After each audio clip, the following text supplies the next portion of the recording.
I was sitting in the third row of a packed conference ballroom, watching my own manager walk up to accept an Industry Innovation Award for a product I had designed, built, and tested for 3 straight years, down to the last line of code. She thanked her team. She never once said my name. And the strangest part wasn't the theft itself. It was how calmly I sat there clapping along with everyone else, because I still, at that exact moment, wasn't entirely sure I had the right to be angry about it. The room smelled like hotel coffee and printed lanyards, the particular sterile energy of an industry conference where everyone's trying to look slightly more impressive than they feel. I remember the specific texture of the conference program in my hands, glossy and heavy, folded open to the awards page, where Denise Calloway's name sat in bold beneath a description of a groundbreaking workflow automation solution developed under her strategic leadership. I'd read that sentence probably a dozen times in the weeks leading up to that night, and it still landed like something physical every time. My name is Priya. I'm a senior software engineer, and for 3 years, I built something from nothing at a mid-sized product company, an internal analytics tool that eventually became one of the company's flagship offerings. I watched that tool go from a rough idea I pitched in a Tuesday team meeting to something an industry panel was now calling a genuine innovation in workflow automation, presented under a name that wasn't mine. The applause around me felt enormous and specific at the same time, like it was landing directly on my chest, even though every hand in that room was aimed at the stage. I clapped too. I want to be honest about that because I think it says something important about how these situations actually work in real life. Not with someone standing up and shouting, that's not true, but with the person most wronged sitting quietly, still working out in real time whether her own anger was even legitimate. 3 years earlier, I'd pitched the idea in an ordinary Tuesday team meeting, the kind where half the room is checking email under the table. I described a tool that could cut our reporting time by something like 60% if built correctly, sketched a rough architecture on the whiteboard, and expected, honestly, to be told it wasn't a priority for the quarter. Instead, Denise Calloway, my manager at the time, and the newest addition to our director-level leadership, looked genuinely interested. She asked good questions, the kind that showed she actually understood the technical trade-offs I was describing, not just nodding along politely. "Build it," she said. "You've got the lead on this one. Bring me updates every couple weeks, and I'll clear whatever obstacles come up." I remember walking out of that meeting feeling genuinely energized in a way I hadn't in months. Denise had a reputation, even then, for being sharp and demanding but fair, someone who protected her team's bandwidth from unnecessary noise, so they could actually focus on building things. I liked working for her. That part is important to say clearly, because I think people assume stories like this one must start with an obviously toxic dynamic from day one, and mine didn't. That first year was good. Genuinely good. Denise credited me appropriately in every internal meeting I remember from that period, Priya's tool, Priya's initiative, introducing me by name to stakeholders who needed convincing the project deserved more headcount. I trusted her completely during that year, and honestly, some part of that trust never fully died, even once things started shifting, which I think is exactly why the shift was so hard for me to name in real time. The language started changing somewhere in year 2. So gradually, I couldn't tell you the exact email or meeting where it happened. External emails to clients started referring to our team's initiative instead of my name specifically. Then, within a few months, our team's initiative quietly became my initiative in a client-facing deck I happened to see in a shared folder. I remember staring at that slide for a long moment, wondering if I was reading too much into normal managerial shorthand. Managers say my team all the time. It's practically corporate reflex. I told myself that's all this was. The first moment that actually hurt happened during a presentation to senior leadership near the end of year 2. Denise stood at the front of a conference room I was sitting in, presenting the tool's roadmap to the company's executive committee, and said, verbatim, the vision I had for this tool from the beginning was to fundamentally change how our teams access data. I was sitting 4 feet away from her. Nobody introduced me as the person who'd actually built it. I said nothing in the moment. I told myself I'd raise it with her privately afterward, the reasonable way, the way you're supposed to handle these things without making a scene in front of executives. Raj, a data analyst on my team who'd been quietly observing all of this from an adjacent project, mentioned something to me a few weeks later that made my stomach drop in a different way. We were standing in the break room, both waiting for the same slow coffee machine, and he glanced around before lowering his voice. "Did you hear Denise at the leadership offsite last week?" he asked, keeping his voice low even though we were just getting coffee. "She told the whole room she built early prototypes of your tool herself." I almost said something, but it wasn't really my place. How specific was she? I asked, trying to keep my own voice level. "Pretty specific," Raj said. "She described debugging some early version of the reporting module herself, late nights, the whole thing. I remember sitting there thinking that didn't match anything I'd actually seen you two working on together. I wasn't sure if I was misremembering, honestly, until just now telling you about it and watching your face. I remember feeling two things simultaneously. A strange relief that someone else had independently noticed the exact same pattern I'd been quietly cataloging in my head, and a fresh wave of anger that this had apparently escalated to an actual, specific, false claim rather than just vague managerial language I could keep excusing. I raised it with Denise directly, carefully, the way you'd bring up something delicate with someone you still fundamentally respected.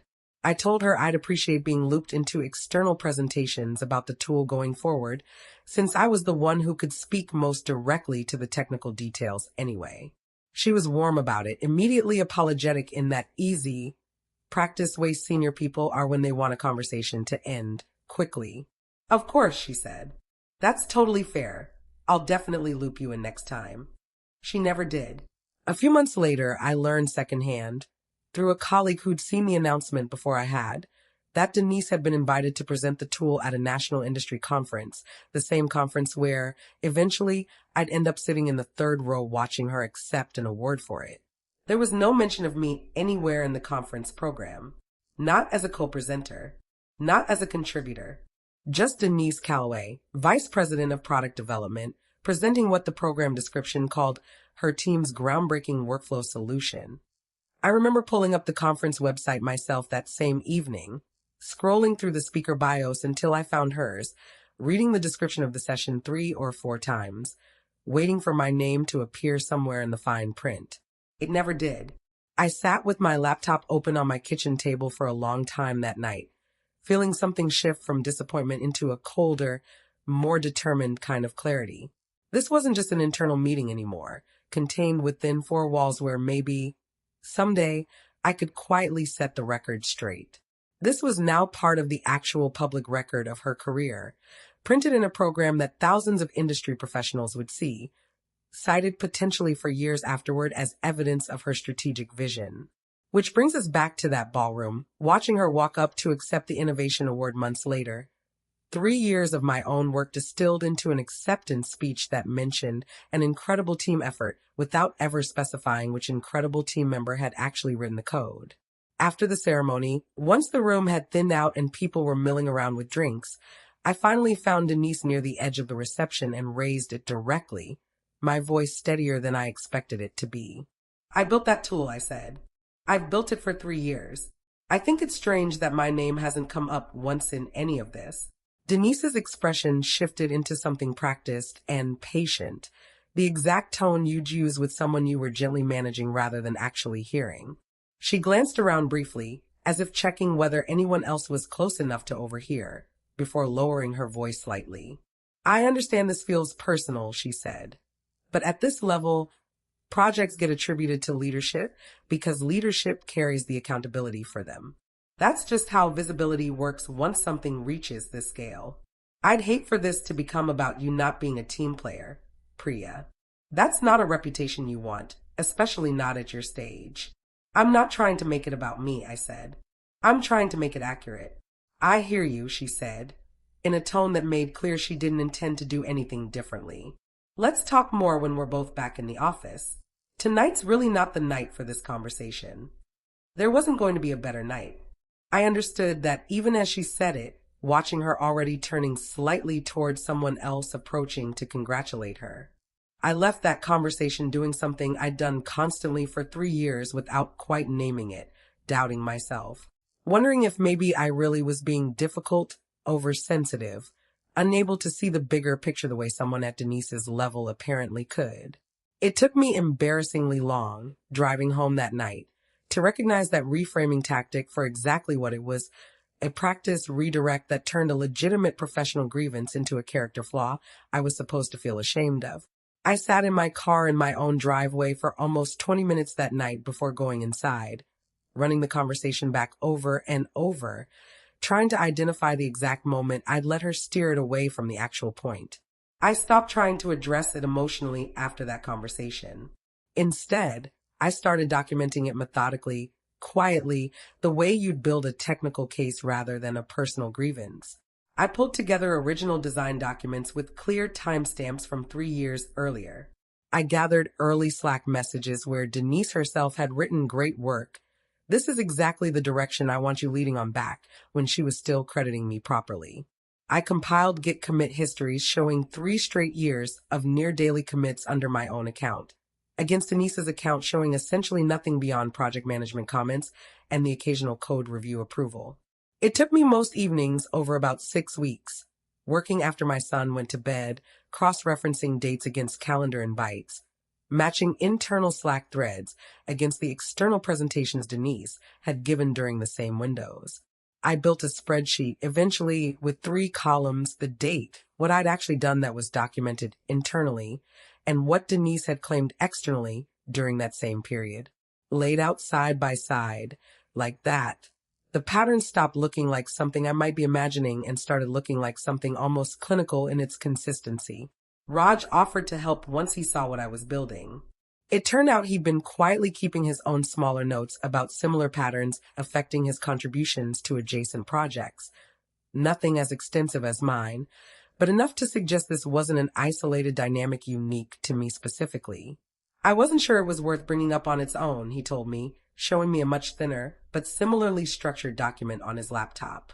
But next to what you've got, I think it matters. It was Raj, actually, who mentioned a name I hadn't heard before. You should talk to Tom Reyes, he said. He used to be on this team. Left maybe 2 years before you started. I ran into him at a meetup a while back. Something about how he left always felt a little off to me. The way people talked around it instead of about it directly. I found Tom through a mutual professional contact and sent him a careful, vague message explaining I was looking into some patterns around project attribution on our old team. He called me back within a day, which itself told me something about how ready he'd apparently been to have this conversation with someone. I wondered if someone would eventually reach out about this, he said, before I'd even finished explaining why I was calling. I've thought about that whole situation more times than I'd like to admit over the past 2 years. Tom's account matched mine in a way that genuinely unsettled me.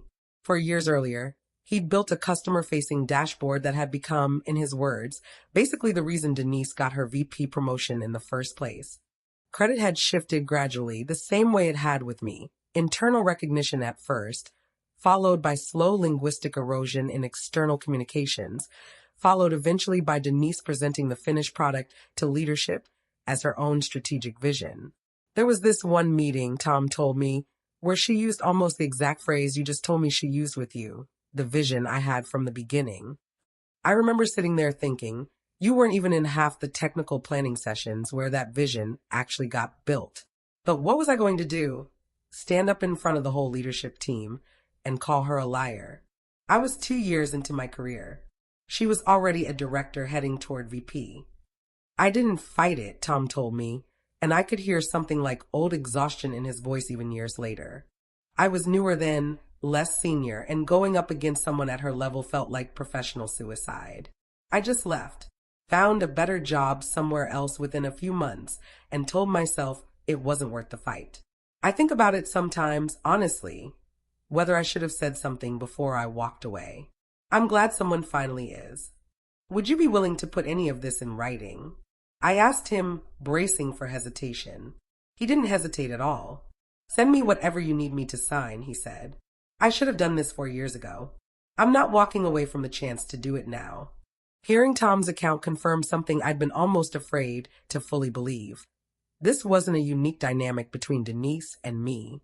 This was a pattern repeated, refined over years, with at least one previous casualty who'd simply absorbed the loss and moved on rather than fight it. The single most useful piece of evidence I found, though, came almost by accident. While compiling the broader timeline, I stumbled across an old internal project tracking document in a shared drive folder, the kind of administrative tracking sheet nobody really thinks to update once a project moves past its early phases. It lived in a folder 3 levels deep, the sort of place you only find if you're specifically looking for something else and happen to click the wrong link first. It still listed me, in plain text, as sole technical lead on the project, dated well into year 3, directly contradicting every external presentation Denise had given in that same period. I remember staring at my screen for a long moment when I found it, rereading the same line 4 or 5 times to make sure I wasn't misunderstanding the timestamp. It was such a small human oversight, someone simply forgetting to sanitize an old internal document, probably because nobody expected anyone to ever go looking for it again. And it ended up being the single most damning piece of evidence in the entire case, more powerful than anything I could have argued emotionally. I took a screenshot immediately, then downloaded the original file with its metadata intact, then made a second backup copy just in case, some part of me still not quite believing my luck. Raj and I brought everything to Sandra Kim, our HR business partner, about 3 weeks after the award ceremony. I remember how carefully we laid it all out on her desk, the timeline, the internal document, Tom's written account, side-by-side comparisons of internal versus external attribution across 3 years. Sandra listened without interrupting for nearly 20 minutes, occasionally making notes, her expression carefully neutral in the professional way HR people learn to maintain regardless of what they're actually thinking.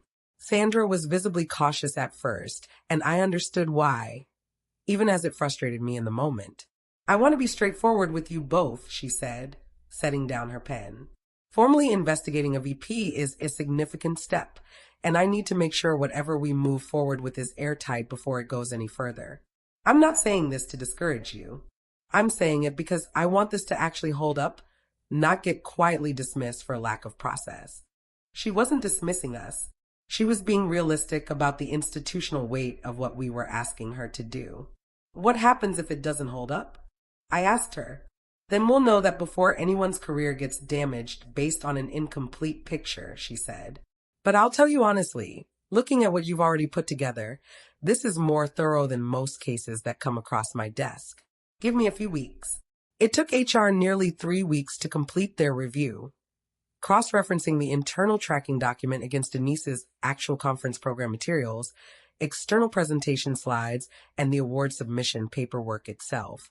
The discrepancy, once laid out formally, was undeniable, an internal record showing my sole technical leadership, existing in direct contradiction to a public professional record crediting someone else entirely. Denise, once she learned she was under formal investigation, didn't simply deny the claims the way I'd half expected. She escalated instead, filing a preemptive complaint alleging that I had violated an internal confidentiality agreement by discussing proprietary project details with Tom, a former employee no longer bound by our company's internal policies. For a few tense days, that countercomplaint threatened to reframe the entire investigation around my supposed misconduct instead of hers. Sandra called me in for what she described as an urgent follow-up conversation, and I remember the specific dread of sitting back down in that same conference room, unsure whether I was about to be commended or disciplined. "I need to ask you directly," Sandra said. "What exactly did you discuss with Tom Reyes, and did any of it include information that wasn't already publicly available?" I walked her through it precisely.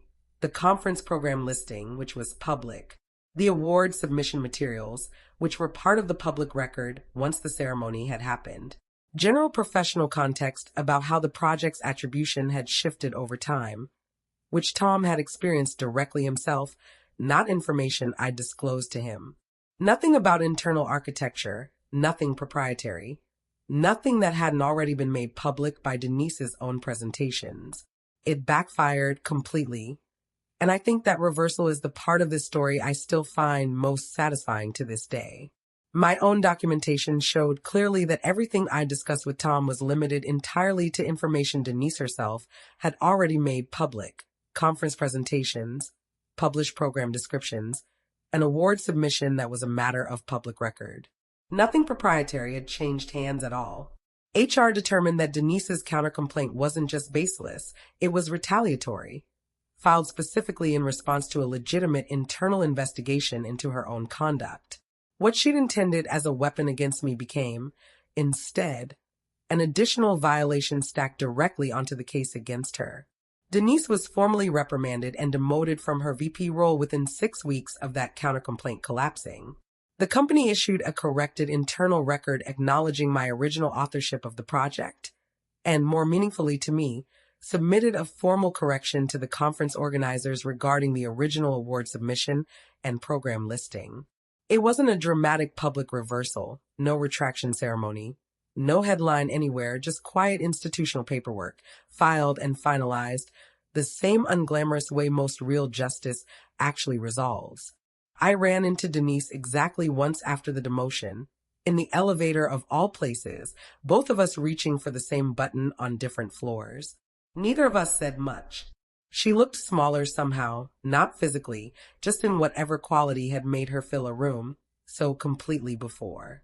I don't know if she ever fully understood what she'd actually done, or if she'd simply absorbed it as an unfair consequence of bad luck.